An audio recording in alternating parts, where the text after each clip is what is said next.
Chapter જે આપણે study કરવાના છીએ કયું છે? ચેપ્ટર નંબર 9, બરાબર, કે જે છે બાયોમોલેક્યુલ્સ એટલે કે જૈવિક અણુઓ, બરાબર. બાયો મીન્સ કે લિવિંગ થિંગ્સ, તમને બધાને ખબર જ છે, અને મોલેક્યુલ્સ મીન્સ કે અણુઓ. તમે ફિઝિક્સ કેમેસ્ટ્રીમાં અણુ, પરમાણુ આના વિશે ઘણી બધી ચર્ચા કરી ગયા હશો, તો અહીંયા આપણે ફિઝિક્સ કેમેસ્ટ્રીના અણુ નથી ભણવાના, આપણે અહીંયા આપણા જીવવિજ્ઞાનના અણુ ભણવાના છે. એટલે આપણા ચેપ્ટરનું નામ શું છે? જૈવિક અણુઓ, બરાબર. મીન્સ કે જે આપણા સજીવ શરીરમાં ક્યાંક ને ક્યાંક ભાગ ભજવે છે, બરાબર. નોટ ઓનલી આપણું શરીર, બરાબર, આજુબાજુમાં જેટલા બી સજીવ છે એ બધા જ સજીવ શરીરની રચનાની અંદર, બરાબર, આ જે અણુઓ છે એ મહત્વનો ભાગ ભજવે છે. તો સ્ટાર્ટ કરીએ જૈવિક અણુઓ, બરાબર. તો સૌ પ્રથમ ક્વેશ્ચન એ આવે કે જૈવિક અણુઓ ભણવાના શું કામ? બરાબર, જૈવિક અણુઓ એટલે ભણવાના કારણ કે એ આપણા શરીરનો એક મહત્વનો ભાગ છે. શું કામ? તો કે આપણે જે પાચન કરીએ છીએ, બરાબર, પાચનના અંતે જે આપણને અણુ મળી આવે એ બધા કયા છે? જૈવ અણુઓ. હવે તમને ક્વેશ્ચન એવો થશે કે પાચનના અંતે શું મળે? તો આપણે ડાયટમાં શું લેતા હોય? જનરલી દાળ, ભાત, શાક, રોટલી, બરાબર. As we are Indian, as we are Gujaratis, બરાબર, આપણે લોકો ઇન્ડિયન છીએ, ગુજરાતી છીએ, તો આપણું ડાયટ છે એ નોર્મલી શું હોય? તો કે દાળ, ભાત, શાક, રોટલી, અને રાતનો સમય હોય તો શાક, ભાખરી, ખીચડી. મતલબ કે આ જેટલા બી પોર્શન્સ છે, બરાબર. હવે એક એક વસ્તુ તમે ઉપાડો, રોટલી છે, ભાખરી છે, મીન્સ કે જે ઘઉંની બનાવટ છે કે જે ડેઇલી રૂટીનમાં આપણે લઈએ છીએ, થેપલા, પરોઠા, બરાબર, આની અંદરથી તમને મેઇન સોર્સ જે છે એ શું મળી આવશે? કાર્બોહાઈડ્રેટ એટલે કે કાર્બોદિત, બરાબર. આ વસ્તુ તમને આઈડિયા હશે જ, બટ જોઈ તોય આપણે રિવાઇઝ કરી લઈએ, બરાબર. પછી વાત આવે વેજીટેબલ્સની, બરાબર. ડેઇલી રૂટીનમાં આપણે 1 અથવા 2 વખત આપણે ડાયટમાં સબ્જી લેતા હોય એટલે કે વેજીટેબલ્સ લેતા હોય. જો ગ્રીન વેજીટેબલ્સ હોય તો એની અંદર lots and lots of fibre હશે, બરાબર. એની અંદર બીજા ખનિજ તત્વ હશે, બીજા વિટામિન્સ હશે, બરાબર. આ બધું છે એ તમને લીલા શાકભાજીમાંથી મળી આવશે. પછી આપણે વાત કરીએ દાળની, બરાબર. દાળ છે, કઠોળ છે, આ વસ્તુ જ્યારે આપણે લેતા હોય તો એની અંદરથી આપણને મેઇન સોર્સ શેનો મળશે? તો કે પ્રોટીનનો, બરાબર. દાળ છે, કઠોળ છે, એ મેઇન સોર્સ શેનો છે? પ્રોટીનનો. અને આ બધી વસ્તુ બનાવવા માટે આપણે ક્યાંક ને ક્યાંક ઘી અને તેલનો યુઝ કરીએ છીએ. મતલબ કે ઘી અને તેલ છે એ શેનો સોર્સ બની ગયો આપણી માટે? ચરબીનો એટલે કે લિપિડનો, બરાબર. અને જે આપણે છાશ કે એવું કંઈ સાથે પીણું લઈએ છીએ, દૂધ છે, છાશ છે, બરાબર, એ ડાયજેશનમાં આપણને હેલ્પ કરે છે. શું કામ? તો કે એની અંદર સફિશિયન્ટ અમાઉન્ટમાં લેક્ટિક એસિડ રહેલું છે, બરાબર. તમે 10th સ્ટાન્ડર્ડમાં ભણી ગયા હોય કે દહીં જમાવાની પ્રક્રિયામાં લેક્ટિક એસિડ, લેક્ટોબેસિલસ નામના બેક્ટેરિયા ભાગ ભજવે છે અને એમાંથી લેક્ટિક એસિડ છે ઉત્પન્ન થાય છે, અને એ લેક્ટિક એસિડ આપણા પાચનમાં મહત્વનો ભાગ ભજવે છે. એ સિવાયની વાત રહી દૂધની, બરાબર, કે જે ડેઇલી રૂટીનમાં આપણે ઇન્વોલ્વ કરતા હોય તો દૂધ છે, બરાબર. તમે એવું કહી શકો કે 1 ગ્લાસ દૂધ is equal to 1 plate meal. Meal means કે આખું એક થાળી તમે જમવાની બનાવો ને સાથે 1 ગ્લાસ ફૂલ ફેટ મિલ્ક તમે લ્યો તો બેયનું જે ન્યુટ્રિશન વેલ્યુ છે એ કેવી હશે? ઇક્વિવેલન્ટ. મતલબ કે તમે 1 ગ્લાસ સારો એવો દૂધ પી લ્યો, બરાબર, તો એની અંદર તમને પ્રોટીન, કેલ્શિયમ, વિટામિન્સ, બરાબર, આ બધું જ મળી જશે. એક કઈ વસ્તુ નહીં મળે દૂધની અંદર? ખાસ યાદ રાખજો, વિટામિન સી, બરાબર. વિટામિન સી એક એવું તત્વ છે કે જે દૂધની અંદર તમને નહીં જોવા મળે. એ સિવાયના બધા ન્યુટ્રિશનલ વેલ્યુ જે છે, બધા જે પોષક તત્વ છે એ તમને શેની અંદર જોવા મળશે? દૂધની અંદર જોવા મળશે. સામે તમે દાળ, ભાત, શાક, રોટલી ખાઓ તો એની અંદરથી તમને બીજા બધા પોષક તત્વ મળે. તો જો તમે ક્યારેક જમવાનું સ્કીપ કરવા માંગતા હો તો દૂધ તો પીવું કમ્પલસરી છે, બરાબર. તો આ તો વાત થઈ આપણા ડેઇલી રૂટીનના ડાયટની, કે જેની અંદર આપણને ખબર પડી કે ઓકે આ બધી વસ્તુઓ તો આપણે ડેઇલી જમીએ જ છીએ. અને બોડીની અંદર જ્યારે પાચન થશે, રોટલીનું પાચન થશે તો આપણને કાર્બોદિત મળશે, દાળનું થશે તો પ્રોટીન મળશે, ઘી તેલનું થશે તો લિપિડ મળશે, બરાબર. શાકભાજીનું, ફળનું થશે તો આપણને વિટામિન્સ મળશે, બરાબર. આટલી વાત થઈ ગઈ કે હવે આપણને થોડો ઘણો આઈડિયા આવે કે શું કામ આપણે જૈવિક અણુઓ ભણવા જઈ રહ્યા છીએ, બરાબર. હવે બેક ટુ ધી ચેપ્ટર, બરાબર. આપણે ચેપ્ટર સ્ટાર્ટ કરીએ કે ભાઈ આજુબાજુનો તમે જે બી ભૂતત્વ જોવો છો એટલે કે આપણું જે ભૂપૃષ્ઠ છે, આપણી જે જમીન છે, બરાબર, એને તમે એનાલાઇઝ કરશો તો તમને ખબર પડશે કે એની અંદર ઘણા બધા તત્વો હશે. કેવા તત્વો હશે? તો કે કાર્બન હોઈ શકે, હાઇડ્રોજન, ઓક્સિજન છે, નાઇટ્રોજન છે, ફોસ્ફરસ છે, સલ્ફર છે. એ સિવાય ખનિજ તત્વની વાત કરો તો મેગ્નેશિયમ છે, બરાબર, સોડિયમ છે. આ બધી વસ્તુઓ તમને ભૂપૃષ્ઠ એટલે કે આપણા જમીનની અંદર જોવા મળશે. કારણ કે જો આ બધી વસ્તુ જમીનની અંદર નહીં હોય તો તમે વિચારો કે આપણા પ્લાન્ટ્સ જે હોય, બરાબર, આપણે જે વનસ્પતિનો જે સ્ત્રોત છે એની અંદર આ બધા ન્યુટ્રિશન તો આવશે જ નહીં, કારણ કે તમે વિચારો કે આપણે જે બી કાંઈ વનસ્પતિ ઉગાડીએ છીએ શેની ઉપર ઉગાડીએ છીએ તો કે જમીન ઉપર, બરાબર. અને એ જે બી કાંઈ પોષણ લેવાનું છે એ ક્યાંથી લેશે? એના મૂળ જે છે, બરાબર, વનસ્પતિના જે મૂળ હશે એ ક્યાં હશે? જમીનની અંદર દટાયેલા હશે. તો એ મૂળ જે છે જમીનના અંદર જે પોષક તત્વો હશે એનું શોષણ કરશે અને એના દ્વારા જ પ્લાન્ટ જે છે મીન્સ કે જે વનસ્પતિ છે એને પૂરતું પોષણ મળી રહેશે, બરાબર. તો આ તો વાત થઈ ભૂપૃષ્ઠ તત્વોની એટલે કે જમીનની ને વનસ્પતિની, બરાબર. હવે આપણે પર્ટિક્યુલરલી સજીવ ઉપર આવીએ, બરાબર. તો તમે વિચાર કરો, સજીવ આપણે એવું કીધું કે કોષનો બનેલો છે, વેરી ટ્રુ, બરાબર. 100% સાચી વાત છે કે સજીવ છે એ કોષોનો બનેલો છે. હવે એની આગળ આપણે વાત કરી તો કોષ ને પેશી ને અંગ ને અંગતંત્ર ને શરીર આ બધી વાત થઈ ગઈ. પણ હવે તમે એ વિચારો કે આ સજીવ શરીરની રાસાયણિક બંધારણ શું છે, બરાબર. આપણે જે બંધારણ જોયું કોષ પેશીવાળું એ તો જીવ વિજ્ઞાનની દ્રષ્ટિએ છે, પણ તમે રસાયણોની દ્રષ્ટિએ જોવો તો એનું બંધારણ શું આવે ભાઈ, બરાબર. મતલબ કે તમે એવી વાત કરી દીધી કે કોષનો બનેલો છે, પણ હવે એવું તો વિચારો કે આ કોષ શેનો બનેલો છે, બરાબર. મતલબ કે રાસાયણિક દ્રષ્ટિએ, બરાબર, કોષ શેનો બનેલો છે એના ઉપર આપણો આ ચેપ્ટરનો આધાર રહેલો છે. હવે આપણે યાદ કરો, મેં હમણાં જ સ્ટાર્ટિંગમાં તમને યાદ કરાવ્યું કે આપણી કોષ દિવાલ કે કોષ રસ પટલ શેની બનેલી છે તો કે સેલ્યુલોઝ છે, પેક્ટિન છે, બરાબર, પછી ફોસ્ફોલિપિડ છે, પ્રોટીન્સ છે, આવી ગયા ને આ બધા જે અણુઓ, બરાબર. તો આપણો કહેવાનો મિનિંગ એ જ છે કે તમે જે કોષની વાત કરો છો, પેશીઓની વાત કરો છો, એ પેશીઓના બંધારણમાં કોણ આવેલું છે? આ બધા જૈવિક અણુઓ. અને બધા જૈવિક અણુઓ શેના બનેલા છે તો કે carbon, hydrogen, oxygen, nitrogen, phosphorus, sulphur, આવા બધા તત્વોનો, બરાબર. તો આ હતું આપણું આ ચેપ્ટરનું ઇન્ટ્રોડક્શન, બરાબર. કે હવે તમને આઈડિયા આવવો જોઈએ કે શું કામ આપણે જૈવિક અણુઓ ભણવા જઈ રહ્યા છીએ, કારણ કે એ આપણા શરીરનું રાસાયણિક બંધારણ છે, રાસાયણિક ઘટકો છે કે જેના વિશે આપણે સ્ટડી કરવાનું છે કે આ જ બધા તત્વો છે એ આપણા ઉપર આગળ આપણા શરીરમાં શું ભાગ ભજવવાના છે, બરાબર. તો જે મેઇન તત્વ કહી શકાય એ કયા કયા છે અહીંયા તો કે carbon, hydrogen, oxygen, nitrogen, phosphorus અને સલ્ફર, બરાબર. આટલા તત્વો છે એ સાવ પાયાના તત્વો છે એવું કહી શકાય, કારણ કે આ જ બધા તત્વો ભેગા થઈ અને આગળ ઉપર નવા નવા જૈવિક અણુઓની રચના છે એ કરી શકશે, રાઈટ. હવે આપણે કમ્પેરિઝન એવી કરવાની છે કે આ તત્વો આપણા શરીરની અંદર પણ છે ને આ તત્વો જમીનની અંદર પણ છે, એટલે કે ભૂપૃષ્ઠની અંદર છે. તો તમને જે ટેક્સ્ટબુકની અંદર કોષ્ટક આપેલું હશે એ તમારે જોવાનું, બરાબર. એની અંદર તમને કમ્પેરિઝન આપેલી છે કે ભૂપૃષ્ઠની અંદર કાર્બન કેટલું હશે અને સજીવ શરીરની અંદર કાર્બન કેટલું હશે, બરાબર. કે ભૂપૃષ્ઠની અંદર હાઇડ્રોજનનો ભાગ કેટલો છે, સજીવ શરીરની અંદર હાઇડ્રોજનનો ભાગ કેટલો છે, રાઈટ, બરાબર. આ કમ્પેરિઝન જ્યારે તમે જોશો તો તમે એવા નિર્ણય ઉપર પહોંચશો, બરાબર, કે ભૂપૃષ્ઠની કમ્પેરિઝનમાં આપણા સજીવ શરીરની અંદર આ બધા તત્વો છે એ વધારે પ્રમાણમાં છે, બરાબર. મતલબ કે એનું અમાઉન્ટ ભૂપૃષ્ઠ કરતાં આપણા તત્વોમાં મીન્સ કે આપણા સજીવમાં આ તત્વોનું પ્રમાણ ઘણું ખરું વધારે છે, બરાબર. આટલી વાત થઈ ગઈ. હવે તમે કેમિસ્ટ્રીની અંદર એટલે કે રસાયણ વિજ્ઞાનની અંદર, બરાબર, તમે વિશ્લેષણ પદ્ધતિ ભણી ગયા હશો કે બધા અણુઓનું વિશ્લેષણ કેમ કરવું, એટલે કે એને જુદા કેમ પાડવા. પણ અહીંયા પણ આપણે આપણી મેથડથી એનું વિશ્લેષણ છે એ કરવાનું છે, બરાબર. આપણે એવી વાત તો કરી લીધી આનું આનું બનેલું છે, પણ હવે આપણા સજીવ શરીરની અંદરથી આપણે એને બધું સેપરેટ કેમ કરશું આપણે જાણવું હોય તો, બરાબર. તો હવે એના માટે જે આપણો ફર્સ્ટ ટોપિક છે વિશ્લેષણની પદ્ધતિઓવાળો, બરાબર, એ સ્ટાર્ટ કરીએ કે વિશ્લેષણ એનું કેમ કરી શકાય અણુઓનું, બરાબર. તો એના માટે એક આપણે પ્રયોગ સમજતા કે પ્રવૃત્તિ સમજતા આપણે એ વાત કરશું, બરાબર. તો સૌ પ્રથમ એક જીવંત પેશી લેવાની છે, બરાબર. આપણે અત્યારે જૈવિક અણુઓ છે એ કોના કન્સેપ્ટ માટે ભણીએ છીએ તો કે સજીવ શરીરના બંધારણ માટે, બરાબર. અને આપણે કમ્પેરિઝન પણ કરી લીધી કે ભૂપૃષ્ઠ કરતાં આપણા લોકોની અંદર એટલે કે કોઈ પણ સજીવ શરીરની અંદર આ બધા તત્વોની અમાઉન્ટ છે કેવી હશે, હાઈ લેવલ ઉપર હશે, રાઈટ. તો હવે આપણે આ જીવંત પેશીને સ્ટડી કરવી હોય તો શું કરવાનું, કોઈ એક જીવંત પેશીનું આપણે ઉદાહરણ લેવાનું જેની અંદર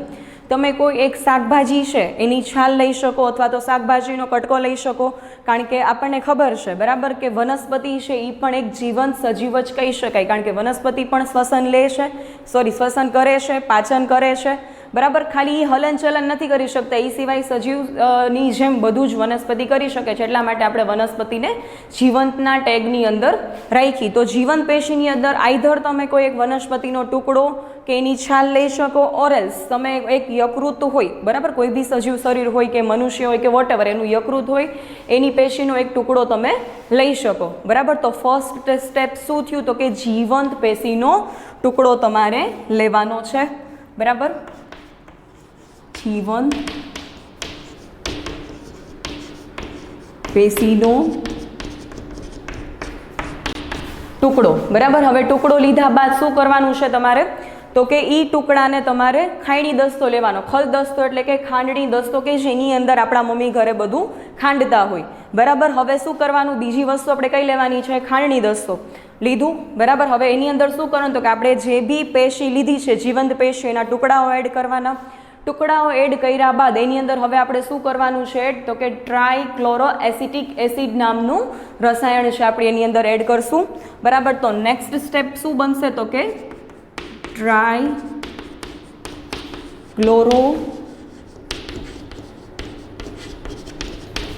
એસિટિક એસિડ ઉમેરો, બરાબર. હવે શું કર્યું આપણે જીવંત પેશીનો ટુકડો લીધો, ખાંડની દસ્તાની અંદર એના પીસીસ એડ કર્યા, એની અંદર આપણે શું નાખ્યું તો કે ટ્રાયક્લોરોએસિટિક એસિડ છે એની અંદર નાખ્યું અને પછી એને એકદમ ખાંડ્યું અને મિક્સ કર્યું, બરાબર. આવું જ્યારે કર્યું ત્યારે આપણને એકદમ ઘટ્ટ દ્રાવણ મળ્યું, એટલે એકદમ થીક સ્લરી, બરાબર. ઘટ્ટ દ્રાવણ છે કે ઘટ્ટ પેસ્ટ છે કહી શકાય એવું આપણને મળ્યું, બરાબર. આટલા સ્ટેપ્સ ક્લિયર થયા. જીવંત પેશીનો ટુકડો લીધો, એના ટુકડા કર્યા, બરાબર. ખાંડની દસ્તાની અંદર આપણે એડ કર્યા, એની અંદર ઉપરથી આપણે ટ્રાયક્લોરોએસિટિક એસિડ નામનું રસાયણ નાખ્યું, બધાને પ્રોપરલી મિક્સ કર્યું, ખાંડ્યું. ત્યારબાદ આપણને એક ઘટ્ટ દ્રાવણ કે એક થીક સ્લરી છે આપણને મળી ગયું, બરાબર. હવે આ જે સ્લરી મળી એનું શું કરવાનું તો કે એનું તમારે કરવાનું છે ચીઝ ક્લોથ દ્વારા ગાળણ,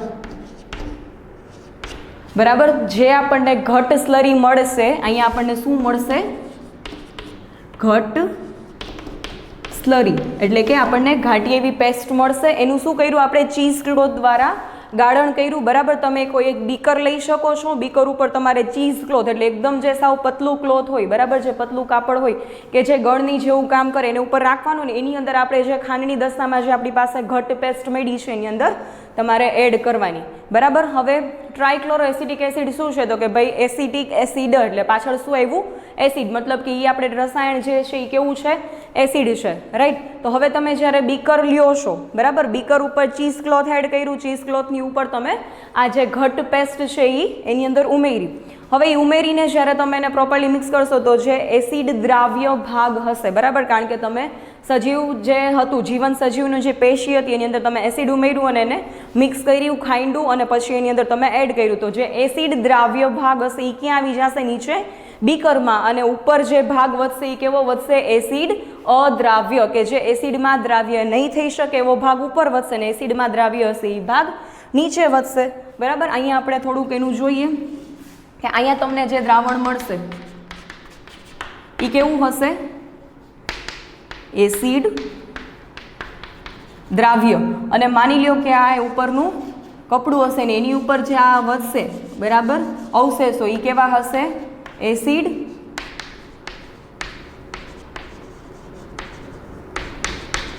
અદ્રાવ્ય, બરાબર. અહીંયા છે એસિડ દ્રાવ્ય ભાગ, અહીંયા હશે એસિડ અદ્રાવ્ય ભાગ વધશે, બરાબર. આટલું ક્લિયર થયું. હવે આપણે એવું કહી શકાય કે જે કાર્બનિક તત્વ છે, બરાબર, એને આપણે શું કહી શકાય જૈવિક અણુઓ, કારણ કે ઓલરેડી આપણે વાત કરી કે જે અણુઓ છે એ બધા આ અણુઓના બનેલા હોય, જેવા કે carbon, hydrogen, oxygen, nitrogen whatever જે છે એ બધા સંયોજાઈને શું બનાવશે જૈવિક અણુઓ. અને બરાબર કોઈ બી તત્વ છે ને આપણે બે પાર્ટમાં ડિવાઈડ કરી શકીએ, એક તો કાર્બનિક અને બીજું તો અકાર્બનિક, બરાબર. કાર્બનિક કોને કહેવાય તો કે જે તત્વની અંદર કાર્બનનો સમાવેશ હોય એને કાર્બનિક, અને જે તત્વની અંદર જે સંયોજનોની અંદર કાર્બનની ગેરહાજરી હોય એને શું કહેવામાં આવે છે અકાર્બનિક તત્વ, બરાબર. હવે આપણે જે આ સ્લરી બનાવીને જે એડ કર્યું, બરાબર, અને નીચે જે એસિડ દ્રાવ્ય ભાગ મળ્યો છે એની અંદર તમને જે છે એ શું જોવા મળશે તો કે એની અંદર તમને જોવા મળશે એક તો એમિનો એસિડ્સ,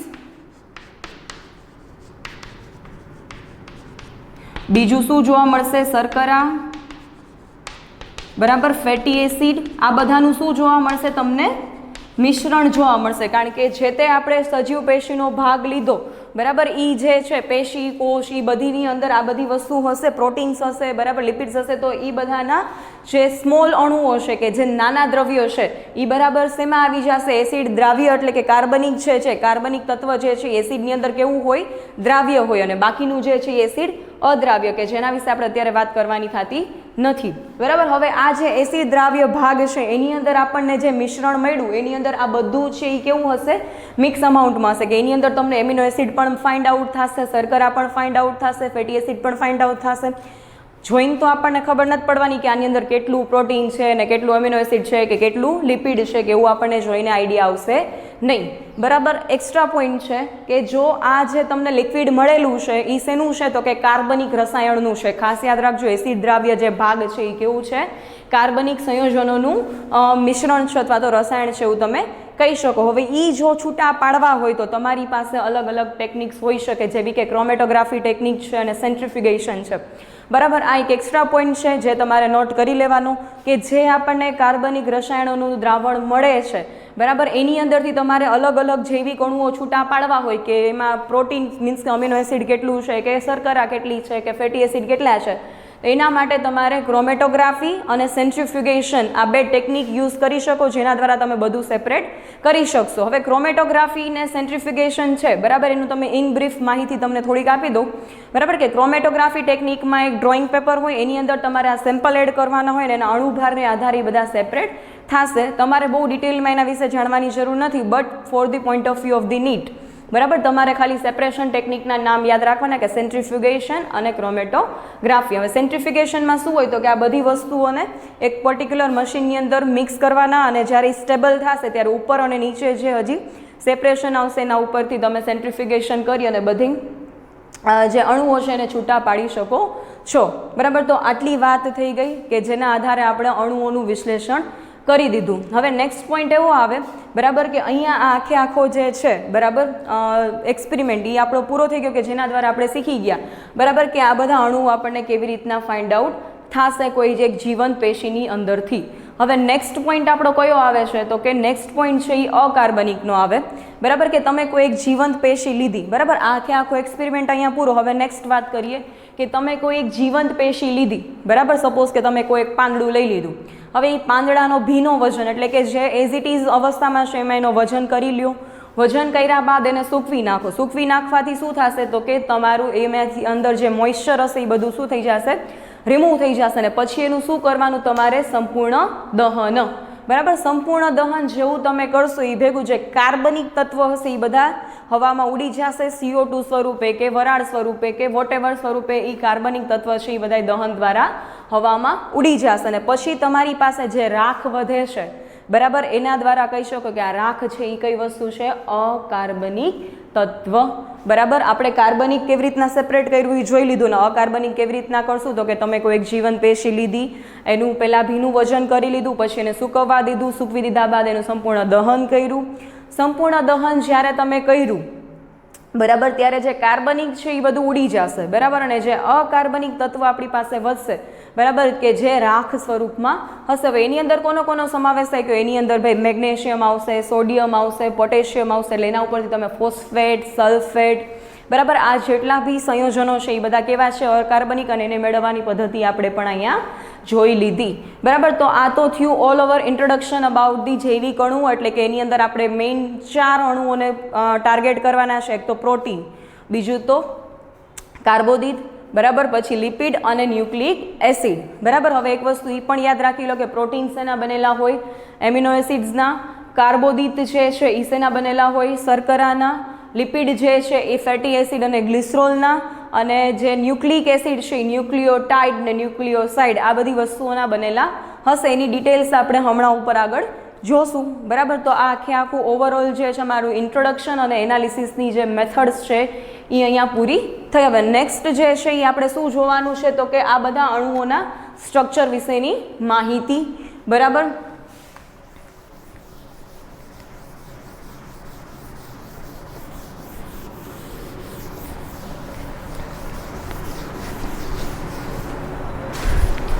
ચલો, તો સ્ટાર્ટિંગ ફ્રોમ ધી પ્રોટીન, બરાબર, આપણે સૌ પ્રથમ પ્રોટીન અણુ વિશે વાત કરીએ.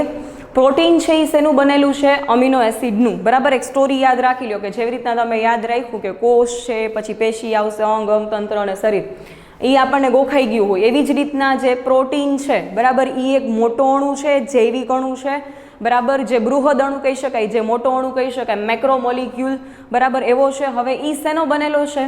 બરાબર, તો કે એમિનો એસિડ્સનું. હવે એક એમિનો એસિડ, બીજો, ત્રીજો, ચોથો, પાંચમો, આ બધા એમિનો એસિડ્સ છે એ એકબીજા સાથે કયા બંધ વડે જોડાયેલા હશે? તો ખાસ યાદ રાખજો, પેપ્ટાઇડ બંધ વડે.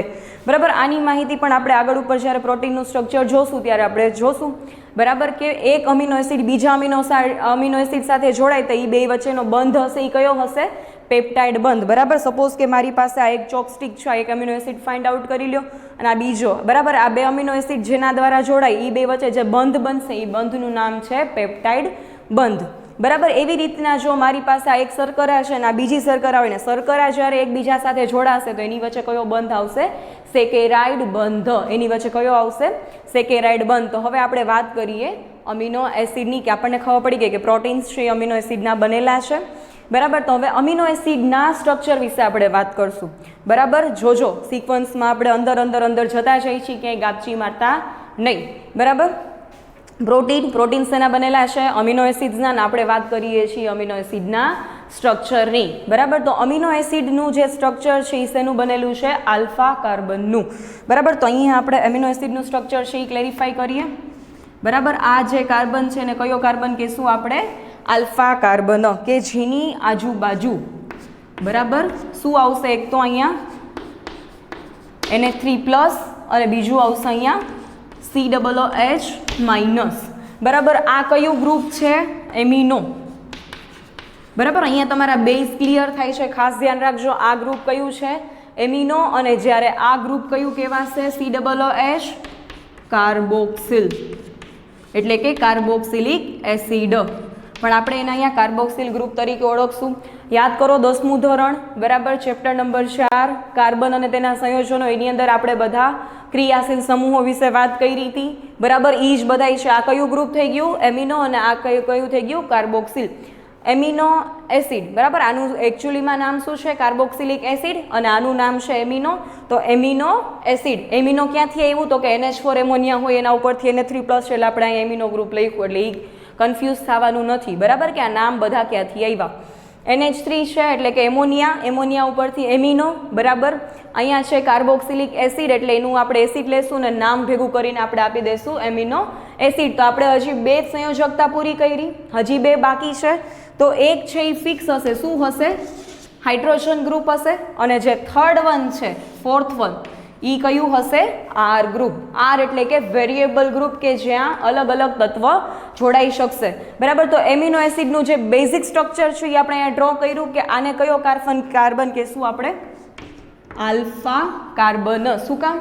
તો કે આલ્ફા કાર્બન એટલે એવો કાર્બન કે જેની ચારે ચાર બાજુએ અલગ અલગ તત્વો છે એ જોડાયેલા હશે. તો તમે જુઓ, કાર્બનની આ બાજુ એમિનો ગ્રુપ છે, તો તમે જુઓ બીજી ત્રણમાંથી એકેય જગ્યાએ એમિનો ગ્રુપ નથી. બરાબર, આ સાઈડ શું છે? Carboxyl group. તો આ ત્રણમાંથી એકેય જગ્યાએ કાર્બોક્સિલ નથી. ને હાઇડ્રોજન છે, તો અહીંયા ક્યાંય એકલો હાઇડ્રોજન નથી. ને જે આર છે એની જગ્યાએ મિથેન બી આવી શકે, ક્લોરિન બી આવી શકે. એના ઉપરથી તમારે હજી એમિનો એસિડના આગળ અલગ અલગ નામ પણ સ્ટડી કરવાના રહેશે. તો આપણે અત્યારે પહેલાં બેઝિક સ્ટ્રક્ચર, એટલે કે જે પાયાનું સ્ટ્રક્ચર છે એના વિશે વાત કરીએ. કાર્બન, કે જે કયો કાર્બન છે? Alpha carbon. આલ્ફા કાર્બન શું કામ કહેવાય? તો કે કાર્બનની ચારે ચાર બાજુ અલગ અલગ પ્રકારના તત્વ છે એ જોડાયેલા છે એટલા માટે. બરાબર, એક ફિક્સ હશે ઓલવેઝ. એમિનો ફિક્સ હશે, કાર્બોક્સિલ ફિક્સ હશે, એટલે તો આપણે એને એમિનો એસિડ નામ આપ્યું. અને થર્ડ વન છે જે હાઇડ્રોજન, એ પણ ફિક્સ હશે. જે વેરિયેબલ હશે, બરાબર, કે જે જુદું પડતું હશે, એ કયું હશે? R group. આર ગ્રુપની અંદર તમે જે બી ચેન્જીસ કરો એના અકોર્ડિંગ એના નામ છે એ ફરતા રહેશે. બરાબર, સપોઝ કે અહીંયા તમે CH3 લગાવી દો તો એનું નામ અલગ થઈ જાય, તમે ક્લોરિન લગાવી દો તો એનું નામ અલગ થઈ જશે. બરાબર, તમે અહીંયા જે ગ્રુપ લગાવો એના અકોર્ડિંગ એના એમિનો એસિડના નામ છે એ ફરતા રહેશે. બરાબર, એવું ફિક્સ નથી કે તમારે NH3 અહીંયા જ લખું, COH અહીંયા લખું, NH3 અહીંયા લખો, COOH અહીંયા લખો, કોઈ વાંધો નથી. પણ આ ચારેય વસ્તુઓનો સમાવેશ થઈ જાય એટલે ઈ ડન. બરાબર, આ થયું આપણું બેઝિક અમીનો એસિડનું સ્ટ્રક્ચર, કે આ આરના આધારે તમે અલગ અલગ એમિનો એસિડ બનાવી શકો. અને આપણે અત્યારે કેટલા અમીનો એસિડ યાદ રાખવાના છે? 20. બરાબર 2020 અમીનો એસિડ્સ આપણે યાદ રાખવાના છે બરાબર. તમારે લોકોએ 20 અમીનો એસિડ્સ ફાઇન્ડ આઉટ કરી એનું આખું લિસ્ટ અને સાથે એના સ્ટ્રક્ચર ગૂગલ ઉપરથી જોઈ અને તમારે લખવાના રહેશે. ઇઝીલી તમને મળી જશે. ટાઈપ્સ ઓફ અમીનો એસિડ એવું સર્ચ કરશો એટલે 20 અમીનો એસિડ્સના નામ અને એના સ્ટ્રક્ચર્સ તમારી સામે હશે. એ સિવાય તમને ટેક્સ્ટબુકમાં પણ એના સ્ટ્રક્ચર નથી આપેલા પણ એના નામ આપેલા છે. બટ આપણે એક્સ્ટ્રા પ્રિપેરેશન માટે બધાના સ્ટ્રક્ચર અને સાથે સાથે એના નામ આનું લિસ્ટ બનાવીને આપણે પ્રિપેર રાખશું બરાબર. હવે એના પ્રકારોની વાત કરીએ. આ તો આપણું એક અમીનો એસિડનો એક બેઝિક સ્ટ્રક્ચર જોયું. હવે અમીનો એસિડ પણ એસિડિક અમીનો એસિડ હોઈ શકે, બેઝિક અમીનો એસિડ હોઈ શકે અને તટસ્થ પણ અમીનો એસિડ હોઈ શકે બરાબર. તો એના 3 પ્રકાર થયા. એના પીએચની આધારે એટલે કે એનું પીએચ વધારે હોય 8 થી ઉપર તો એ બેઝિક થઈ ગયા અને એની પીએચ ઓછી હશે તો એ એસિડિક થઈ ગયા અને જો નોર્મલ પીએચ આવશે 7 તો એ તટસ્થ થઈ ગયા. પછી એરોમેટિક અને એલિફેટિક બરાબર. એરોમેટિક એટલે કે જે ચક્રીય સંયોજન હોય બરાબર. આની જગ્યાએ હું બેન્ઝીન ડ્રો કરું બરાબર. આ આર છે એની જગ્યાએ હું બેન્ઝીન ડ્રો કરી નાખું બરાબર. તો આ કેવો થઈ ગયો એરોમેટિક અમીનો એસિડ એટલે કે ચક્રીય સંયોજનવાળો અમીનો એસિડ. તો એરોમેટિક એટલે કે જેની અંદર ચક્રીય સંયોજન આવેલા હોય ને એલિફેટિક એટલે કે જેમાં ફક્ત અને ફક્ત નીચે શૃંખલા આવેલી હોય એવા બરાબર. તો એની અંદર તમે જે છે મિથિયોનિન, ટાયરોસિન, ટ્રિપ્ટોફેન આવા ઘણા બધા લોટ્સ ઓફ એમિનો એસિડ છે બરાબર. આપણે ટોટલ 5 યાદ રાખવાના. એસિડિક, બેઝિક, તટસ્થ, એરોમેટિક ને એલિફેટિક એટલે કે જે શૃંખલાવાળા હોય એ અને એરોમેટિક એટલે કે જે ચક્રીય સંયોજનોવાળા હોય એ. અને બાકી 20 નામની અંદર ઘણા બધા આવી શકે. Serine, વેલાઇન, એસ્પાર્જિન, aspartic acid, ગ્લુટામિન, glutamic acid બરાબર, મિથિયોનિન, ટાયરોસિન, ફિનાઇલ એલેનાઇન બરાબર. જે ચક્રીય સંયોજન છે એનું એક એક્ઝામ્પલ કયું છે ભાઈ ફિનાઇલ એલેનાઇન. પછી સલ્ફર કન્ટેનિંગ હોય તો એની અંદર મિથિયોનિન આવશે, સિસ્ટીન આવશે બરાબર. આવા ઘણા બધા એમિનો એસિડ્સ છે એ તમને જોવા મળશે. તો તમારે એમિનો એસિડનું બેઝિક સ્ટ્રક્ચર આપણને આઈડિયા આવી ગયું ને. બાકી તમે શું કરશો એના પ્રકારને આધારે 20 એમિનો એસિડ્સ અને સામેના સ્ટ્રક્ચર અને જે આખો કોમ્બો હોય એ તમારે પ્રિપેર કરવાનો. સપોઝ કે તમે ગૂગલ ઉપર જોશો તો તમને એવી બી ખબર પડશે કે એસિડિક અમીનો એસિડ તો સપોઝ કે તમે 3 નામ લખ્યા એ 3 એસિડિક છે તો એમાં છગડીઓ કાઉન્સ કરીને તમારે લખી નાખવાનો કે એસિડિક અમીનો એસિડ. તો આટલું વર્ક છે એ તમારે જાતે એટલે કરવાનું છે કે તમને તમારી ક્યુરિયોસિટી એની અંદર વધે કે ભાઈ અમીનો એસિડમાં શૃંખલા કઈ આપેલી છે એની અંદર આપણે શું કરવાનું છે. બીજું કાંઈ જ નથી એની અંદર. તમારે ખાલી પાકું કરીને સ્ટ્રક્ચર યાદ રાખવાના છે. એમાં બીજું કોઈ એક્સપ્લેનેશન હોય નહીં બરાબર. તો અત્યારે આપણે જે મેઇન યાદ રાખવાની બાબત હતી એ કઈ હતી તો કે એનું અમીનો એસિડનું સ્ટ્રક્ચર બરાબર. તો અત્યાર સુધીના લેક્ચરમાં આપણે શું સ્ટડી કર્યું તો કે જૈવિક અણુઓની રિક્વાયરમેન્ટ શું છે તો કે આપણે વાત કરી કે કોષની અંદર જે અંગિકાઓ છે એના બંધારણમાં આ બધા તત્વો આવેલા હોય. બાકી આપણે પાચન કરીએ તો પાચનના અંતે પણ આપણને આ બધા તત્વો મળે એટલે આપણે એનું સ્ટડી ચાલુ કર્યું. પછી આપણે એનું વિશ્લેષણ જોયું બરાબર કે વિશ્લેષણની અંદર આપણે આખી ટેકનિક જોઈ બરાબર. 2 પ્રયોગો વિશે વાત કરી કાર્બનિક, અકાર્બનિક. એના પછી આપણે પર્ટિક્યુલરલી અણુઓ ઉપર શિફ્ટ થયા કે પ્રોટીનમાંથી અમીનો એસિડનું સ્ટ્રક્ચર ને એના 20 પ્રકાર ને એનો સ્ટ્રક્ચર ને એમાંથી એસિડિક ને બેઝિક ને વોટેવર બરાબર. હવે પછીના નેક્સ્ટ લેક્ચરની અંદર બરાબર આપણે શું સ્ટડી કરશું તો કે ફોસ્ફોલિપિડનું જે સ્ટ્રક્ચર હશે લિપિડના છે, કાર્બોદીપના છે બરાબર, શર્કરા એના સ્ટ્રક્ચર વિશે આપણે વાત કરશું. અને પછી આપણે પ્રાથમિક અને દ્વિતીયક ચયાપચયકો વિશે વાત કરશું. તો હોમવર્ક મેં તમને સમજાવી દીધું છે. એક્સ્ટ્રામાં તમારે શું કરવાનું રહેશે.